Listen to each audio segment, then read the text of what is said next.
Old Bloke Goes Boating. So going on to Loch Lomond on a boat that I'm driving is definitely not one of my favourite things to do. You see, the Loch Lomond bit's fine, and so is the bit about the boat. It's the driving bit that I have the problem with. They say the second happiest day of owning a boat is the day you buy it, and the actual happiest day is when you sell it. Correctamundo. 'Cause it was, and it was. Sure, when you see it gleaming in your driveway, you think, magic, that's mine. I can go anywhere in the world. It's just when you plop it into the water that things get a bit, real. Like, no one gives you lessons. You don't need a driving licence or even a half a brain.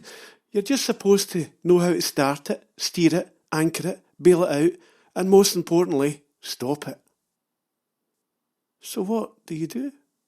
You take your better half, your kids and pals out in it, on a stretch of water that probably claimed about 7 lice a year, and hope for the best.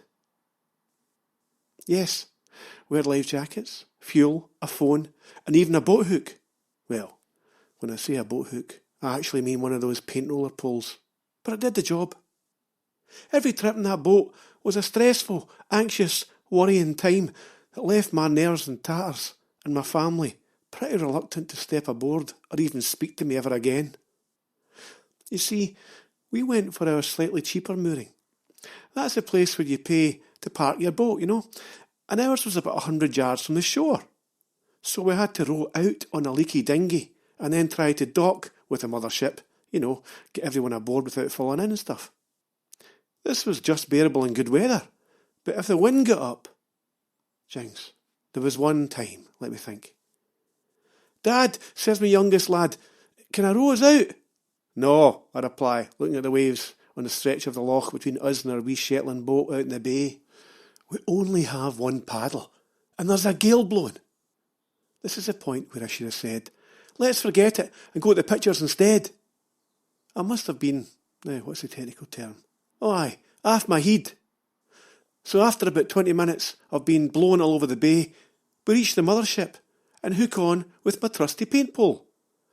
Sweat already dripping off my nose.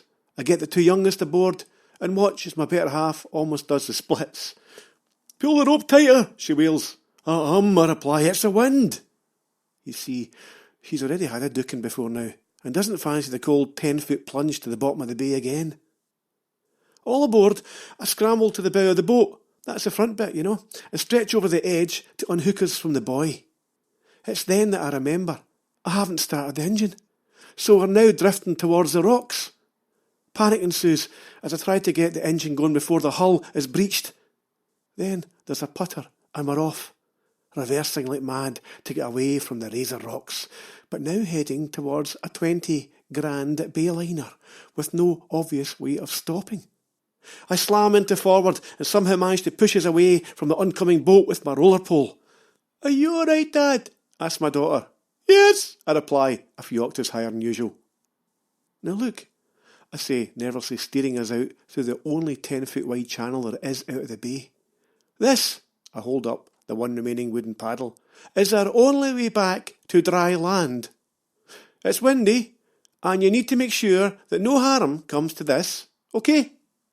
Everyone gives me a solemn nod. Heading to the only pub in the loch on Inchmurn, the kids notice a big posh boat docked beside the only other space available in the jetty. "Just park there, Dad," says my son. "I'll get that hooky thing, eh?" Aye, okay.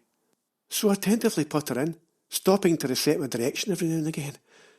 It's then that I see an attractive blonde lady, looking down from 3 stories above, it seemed, a concerned look in her face. My daughter sticks her tongue out at her.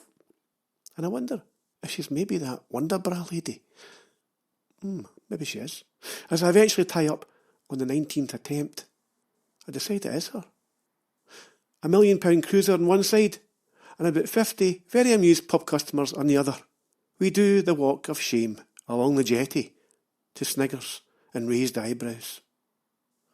Of course, during the manoeuvres, I think there may have been a few bad words uttered, and now no one's talking to me.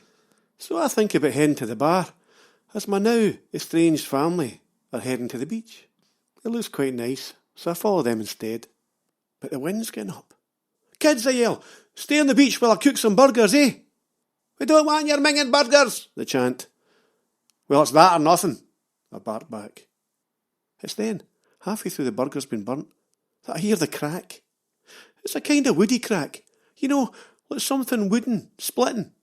So I peer over to the beach. The kids and my better half have been playing cricket. What are you doing? I shout. Cricket, shouts my youngest. But the bat's broken. With only stones available as suitable cricket ball substitutes, the bat is, of course, our only remaining paddle. For even more swear words grace their ears, as all manner of birds and animals veer away from Inchmurren to avoid the Maddie on the boat beside the incinerated burgers. And yes, we now have a shard of wood to get us back to shore. Put in Coventry once again, I steer the happy ship back to the bay, and somehow manage to get us all back ashore.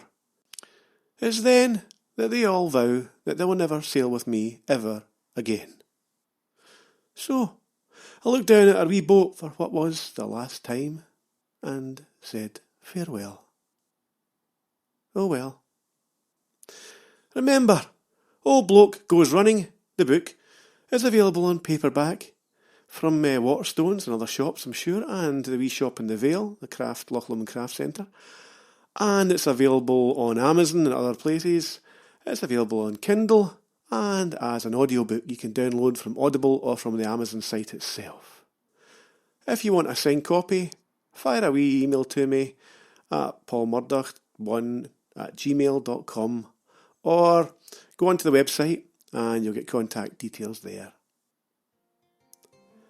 If anybody has listened to this wee podcast, thank you very much, and ciao for now.